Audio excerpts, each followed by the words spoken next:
अंतर्राष्ट्रीय बाजार में सोने ने नई ऊंचाई बनाई और इसके पीछे घरेलू स्तर पर सोने की कीमतें शनिवार को रिकॉर्ड ऊंचाई पर पहुंच गईं।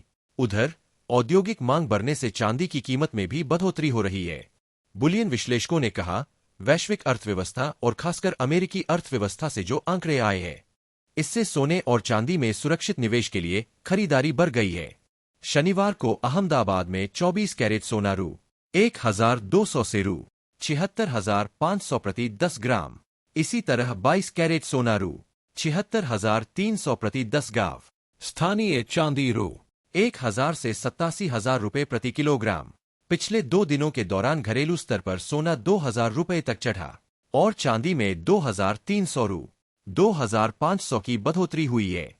पहले सोने की कीमत रू 77,000 का रिकॉर्ड स्तर बना लिया है। सराफा विश्लेषकों ने कहा कि अमेरिकी मुद्रास्फीति और नौकरी बाजार के आंकड़ों के बाद डॉलर कमजोर हुआ। साथ ही फेडरल रिजर्व द्वारा ब्याज दरों में 25 आधार अंकों की कटौती के कारण सोने में नए सिरे से खरीदारी हुई। दूसरी ओर सोने में तेजी को भारत में त्योहारी घटनाओं और चीन के केंद्रीय बैंक द्वारा आने वाले दिनों में खरीदारी की संभावना से समर्थन मिला है। 3 सप्ताह की मजबूती के बाद सोने की कीमतें निर्णायक रूप से बढ़ी और हाजिर में $2,583 प्रति औंस की नई ऊंचाई को छू गई।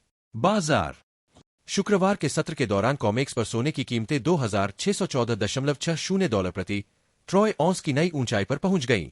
इस नए शिखर को पार करने के साथ ही पीली धातु की कीमतों में करीब 100 रुपये की बढ़ोतरी हुई है। वैश्विक स्तर पर चांदी $30.6 के मुकाबले $30.73 प्रति औंस पर पहुंच गई।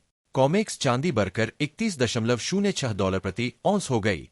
विश्लेषकों ने कहा कि दुनिया भर के केंद्रीय बैंकों ने इस साल सोने की खरीद में काफी वृद्धि की है। यह प्रवृत्ति वैश्विक आर्थिक अस्थिरता और मुद्रा अस्थिरता चिंताओं के बीच आरक्षित होल्डिंग्स में रणनीतिक बदलाव को दर्शाती है।